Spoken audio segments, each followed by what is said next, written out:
Welcome to the Texas Values Report. This is Jonathan Saenz, president of Texas Values. Great to be with you on another glorious week in the state of Texas. You know, it might be a little bit harder for me to talk college football this week and that's a lot of us in Texas, right? A lot of Texas teams did not do well. We talk about faith, family, and freedom, and sometimes football on this show. If you're new to the show, we talk about the issues of faith, family, and freedom in the arenas of the courts, the legislature, and the media. This show's been going now for over 5 years, weekly. You can find us on Facebook as you do now, also on podcast, iTunes, SoundCloud, you name it. As a matter of fact, we're streaming live on Facebook as we're doing this. I'm going to go to my Facebook page right now. I want you to do the same and share this post so we can get it into some groups, get it in front of some more eyes, and so more people can be a part of this important conversation that we're going to have. We're going to talk about the issue of school choice today. And look, you might not be a fan of school choice. Let me see here. And maybe you are, maybe you aren't. Maybe you want to learn a little bit more about it. So wherever you are on the issue, it's front and center right now in the state of Texas. So love to have you a part of the conversation. You want to drop a comment, maybe ask a question. We'll try to answer it during this segment of the Texas Values Report this week. But I'm excited we have a great guest today who I guess you could say is an expert. Not guess, it's fair to say that. He has got a tremendous amount of expertise in the school choice issue in education for many years. Matthew Ladner is going to be our guest today on the Texas Values Report. He is a senior advisor for the Center for Education Policy at Heritage Foundation, serving under our good friend Kevin Roberts, who I understand is in Texas today. And I bet he's going to be at the event I'm going to be at later today on school choice, including a presentation and an appearance by Governor Greg Abbott from the state of Texas.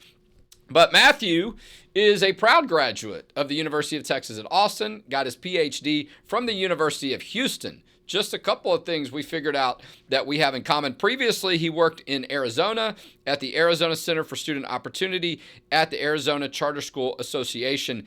He knows a lot about, and the Goldwater Institute, he knows a lot about the issue of school choice, which I'm glad, because I know a little bit, but I always like to bring people on that know a little bit more. This is an issue I've worked on for a while, but maybe not quite as deep as when it comes to religious liberty and pro-life and some of those issues. And so we're going to have a great conversation. Matthew, welcome to the Texas Values Report. Thanks for having me. Well, listen, I know you jumped on quickly. We were trying to connect with Kevin, and I'll say hello to him in person because there's a lot going on in the state of Texas right now on the issue of school choice. Many people know that we started a special session of our legislature on Monday. I was down at the Capitol on Monday when things got started.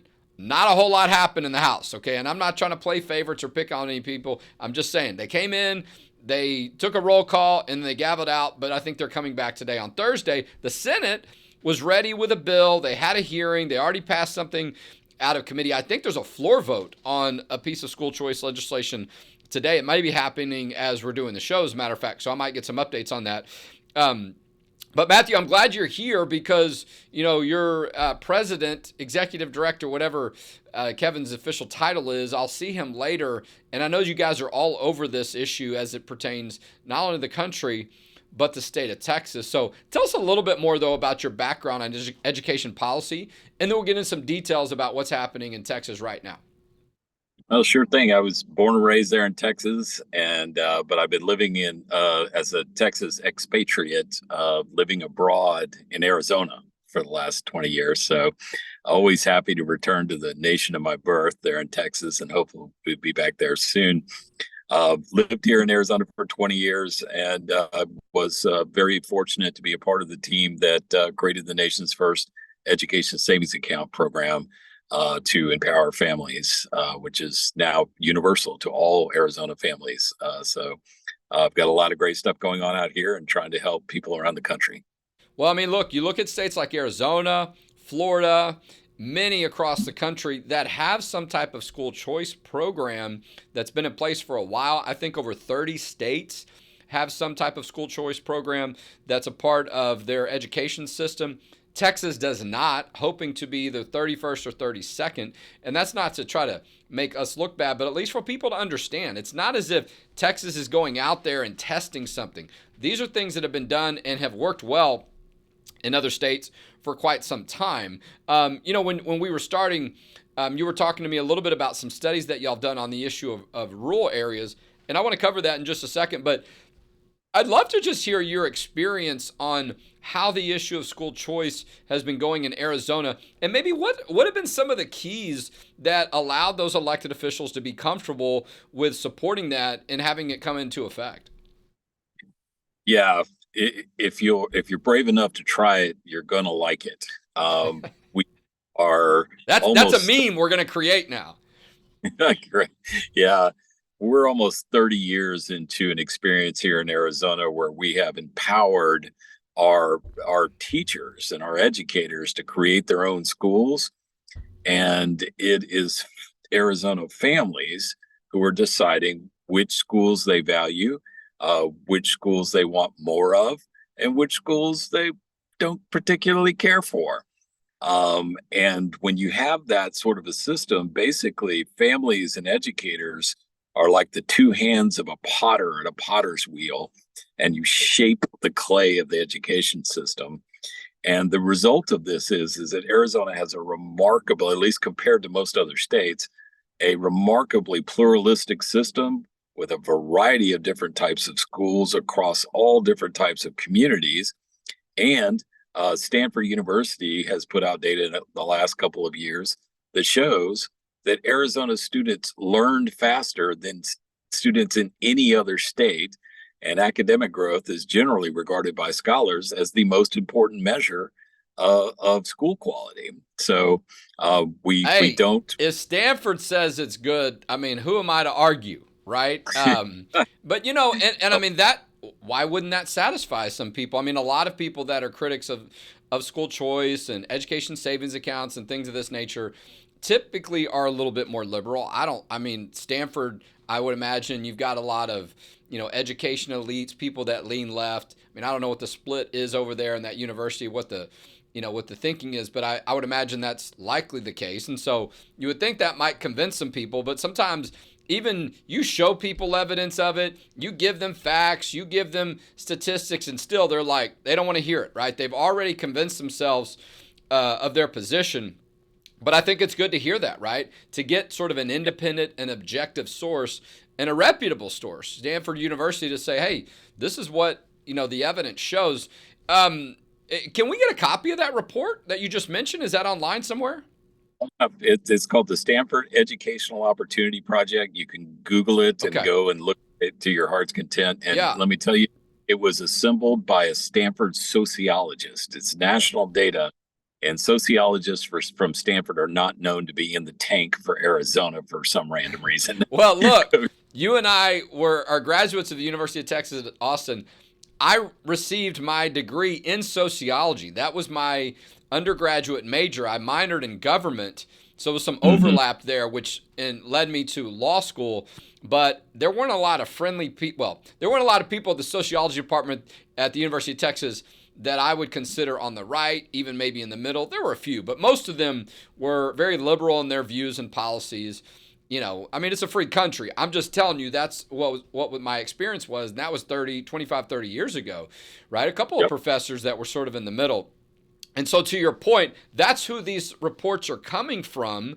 And so and look, this shouldn't be a political issue. As a matter of fact, the polling shows that an overwhelming majority of Republicans support some type of school choice measures, and the majority of Democrats. So maybe there's a chance for us to come together on these issues. Let's talk about Texas a little bit, all right?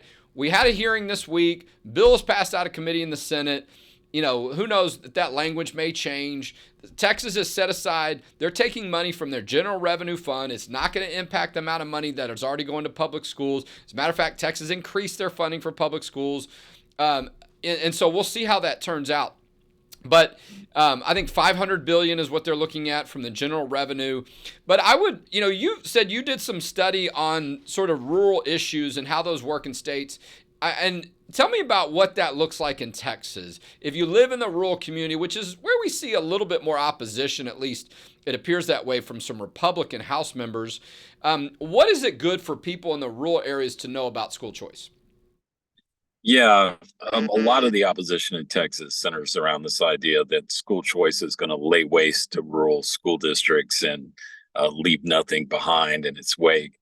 And the reality is that you know, we've had school choice here in Arizona, and including the rural areas. There's more school choice here in Arizona than any other state, and by far more in rural Arizona than in any other state.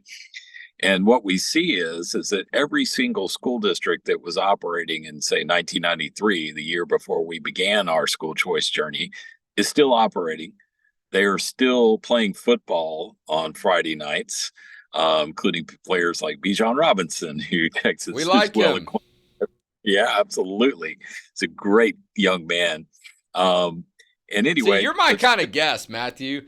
He can make that connection to policy, throws a little football in there. I'm going to tell Kevin Roberts that we're going to invite you back next time. You're the same as if he was here, because that's what he would do. But absolutely.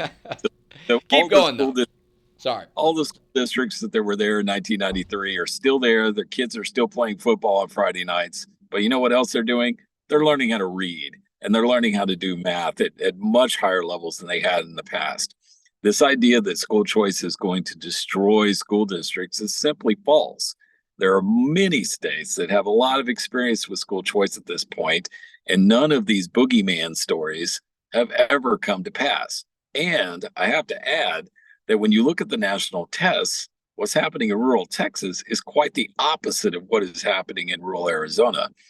Academics in rural Texas have been in decline for over a decade. And in fact, in 2022, the National Assessment of Educational Progress, or the nation's report card, Texas rural eighth graders were doing math at a level that rural sixth graders would have been doing in 2007.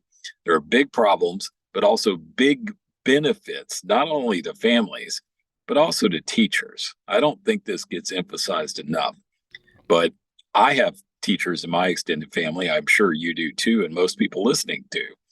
And if you think about the conversations you'll have around the Thanksgiving dinner table, perhaps, right? Usually, what you hear from a gathering of public school teachers is one, they're fed up with bureaucracy, they're fed up with administration, and they're convinced that if they had the opportunity to run the show, that they would do much better. And let me tell you, Arizona and some other states now, a growing number of states, have decided to take them up on this. Yeah. We've decided to say, hey, you know what? Show us. Don't tell us. Show us. You have a vision for a high quality school. You think families will invest in it and get behind you. We're going to make that possible for you. Yeah, let the free market, so to speak, decide. We're talking with Matthew Ladner. He is senior advisor for the Center for Education Policy at Heritage Foundation. Heritage Foundation is one of our strongest friends and partners at the national level. As a matter of fact, I'm trying to be up there next week. There's a religious freedom event happening. I'm trying to squeeze into my schedule for 36 hours and make it up there to see some good folks that are involved in that. This week, the Texas legislature started a special session. It's not just on the school choice and education savings accounts, but that certainly is the main focus. The governor has added a few other items, border security, protection against vaccine mandates and things of that nature. But the driving issue, in my opinion, and I think most people would agree, is the school choice issue. So we'll see how that plays out. There's a big event at the AT&T Center this afternoon. I believe it starts at 3:30. I'm registered for it. If you haven't been, look at our website. You might be able to still get in. Governor Abbott's going to be there. I think Kevin Roberts is going to be there from Heritage Foundation. So, and a lot of people may not have been paying attention to this issue, Matthew, and they're like, oh, the legislature's doing that? Wait, what's going on? And maybe some of them, their instinct is, oh, I don't like that, or, oh, that is a good idea. But it's an opportunity for people to get information. There's a great website, txparentsmatter.com, txparents.matter.com, if people want to get some more information about this issue in the state of Texas. And Matthew, look, there are a lot of rural areas, right, in the state of Texas. I mean, Texas is massive. The majority of the population for the state of Texas is actually east of 35, right? Everything west, which is the majority, geographically of the state, heading over to Arizona, is not where most of the population is. But those kids matter too. Those families matter. And why shouldn't they have some choices? And why should people be afraid of that? If you're a state rep in that area, I think a lot of it is political. Most, if not all, of the political unions are heavily Democratic. They're putting a lot of pressure on House members and some Senate members. Most of their giving of these teachers unions, an overwhelming majority of their giving is to Democrat elected officials. And so, this issue's become political, whether it should be or not. And I'm hoping we can get some facts injected in this. People can hear in these hearings and get more good information so they can be comfortable with it. And they can see, as you're laying out, this is an opportunity for Texas to do better when it comes to education, particularly in some parts of the state that maybe get neglected sometimes. And I think that's what you're touching on. And to your point, I'm looking at some of your notes here about how we have a lot of growth still in the state of Texas, right? And so and it doesn't have to just be the big cities. We want to make sure we look out for those rural areas. I'm curious, what do you think is going to happen in the state of Texas? I mean, if you have sort of predicting or what do you think is the key, I should say, for having the best opportunity for us to see school choice in the state of Texas? Yeah, look, I think a lot has changed during the pandemic. We've seen the rise of micro schools, which are very well suited to rural areas. The kind of the older model of choice would be to, hey, let's build a $30 million, charter school building and have 600 students, which that doesn't really work for rural communities. But we're seeing a lot of people actually return to the education and to the teaching profession, right, in order to found their own schools. Okay. Yeah. So sooner or later, maybe soon, maybe later, we'll see the state of Texas is going to put their confidence in families and in teachers in order to shape the kind of K-12 system you want to have. The status quo does not work for the vast majority of kids. It also doesn't work well for most teachers. Yeah. Who it does work for? It works for those union bosses you referred to earlier, but they're pretty much the only ones. And they're on the wrong side of history here. Well, and look, I mean, I do think, to your point, a lot of us learn more about how our kids learn, and some teachers learn some of those differences too when everybody's kids were at home for a while during COVID. I know I did. I've got 3 children that are teenagers at the time. 2 were in middle school. 1 was just about ready to start high school. And, I thought I knew my kids well, but I learned a lot about them, seeing the different challenges, their different approaches, and how they responded to certain different teaching methods and so on. And so kids learn differently. We know more about those things. There are more opportunities. To your point, there are more teachers that are maybe looking at different approaches to where they're more comfortable in a charter school or a private school or some other setting where maybe it's smaller or it's related to some different challenges, whether it's dyslexia or some other learning issue that comes up that's more unique. And many of those schools too, I mean, at least in Texas, they have athletics programs too. So it's not like you're going to have one or the other. Sometimes that creates more opponents for you to play in your, in your public school, right? I mean, they could be in your area. There's a lot of reasons why I think these things can work when people sort of get past, some of the rhetoric that they're hearing and the scare tactics. And so, but we're just getting started on this. The governor said if it doesn't work this special session, he's going to call another special session because special sessions only last 30 days.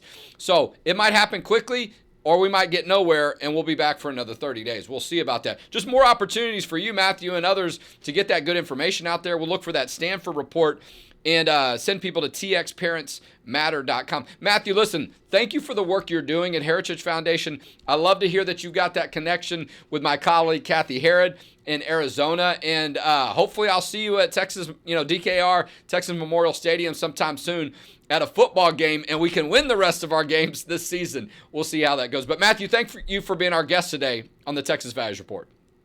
Thanks for having me on. All right, good to have Matthew. Hadn't met him before.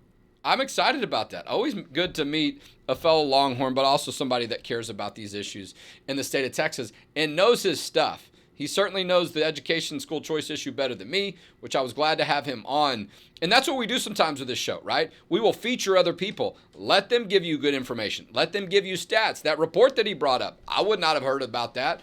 Now, if we were talking about religious freedom or pro-life, I might have had a little bit more to draw from. But that doesn't mean that our organization does not care about the school choice issue. We acknowledge there are some things where we're going to know a little bit more and we're going to be the lead. There are others where we play a partner role, or we follow the lead, or we let somebody else take the lead and we work together with them, like our friends at Texas Public Policy Foundation are doing, Corey DeAngelis.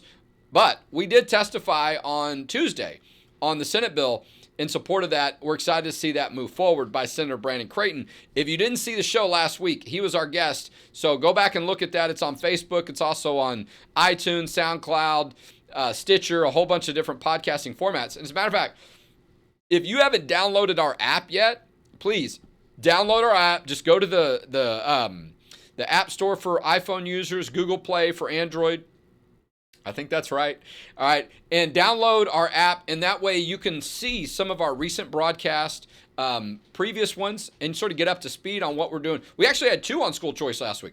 We had Senator Brandon Creighton, who is the chair of the Education Committee in the Senate member over there, Brandon Creighton. And then later in the week, or I think on Friday, we had Mandy Drogan, who is in a leadership role with Texas Public Policy Foundation, but focusing on parental empowerment and school choice. We're going to see her later today down at that event at AT&T Center on the campus of the University of Texas. Don't get mad at me, Red Raiders and Aggies, okay? I'm just telling you what we're doing today. I love y'all too, all right? We can come together on these issues. But that's where it's going to be, on the University of Texas campus today, right close to downtown, close to our downtown office. So I'm going to be down there checking some of that, running back and forth a little bit. And so, hey, speaking of state of Texas and some of the work we're doing in events, we've got a great event on December 6th in North Texas, in Plano, Glen Eagles Country Club. We're going to have Kelly Shackelford. I can't even say his last name. Kelly Shackelford, one of the most successful First Amendment lawyers, religious freedom lawyers in the country. He was named top 25 lawyers for the past 25 years in Texas a couple of years ago. Knows his stuff, is also on the board of Texas Values. He's going to be there as one of our guest speakers and appearances. Mark Davis, who has a daily show on 660 The Answer, K-Sky, he's going to be there as one of our guests too. We're still working out what role he's going to be in. And we got a couple of invites for some of our elected officials. I know Matt Shaheen's going to be there, other representatives, and we might have something special for you from the podium. We're giving out the Kelly Shackelford Award at that event, okay? This is an award we give out every year, not to an elected official, someone who is not an elected official, but in some meaningful way has demonstrated leadership on the issues of faith, family, and freedom. You want to be there when Kelly gives out that award, and be there to support Kelly. Give him some attaboys and encouragement.